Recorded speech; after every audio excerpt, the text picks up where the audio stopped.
Haleluya, haleluya. Waebrania 11 mstari wa kwanza. Waebrania 11 mstari wa kwanza. Ninauona uwepo wa Mungu wa ajabu.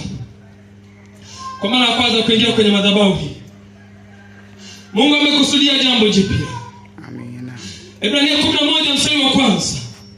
Biblia inasema, basi imani ilikuwa na hakika ya mambo yatarajiwayo, ni bayana ya mambo yasiyoonekana. Imani. Anaposema basi, ina maana hapo walikuwa kuna mabishano baina ya watu wa pande kumbi. Haleluya. Na ndio maana basi baada ya mabishano akasema basi imani ilikuwa na hakika ya mambo yatarajiwayo, ni bayana ya mambo yasiyoonekana. Tunatarajia Yesu asiyeonekana kwamba yuko 2026 anakwenda kufanya mambo makubwa.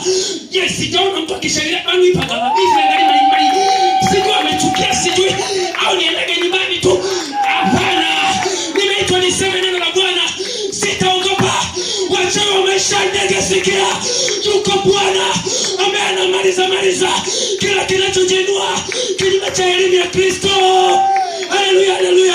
Ni wakati wa Bwana.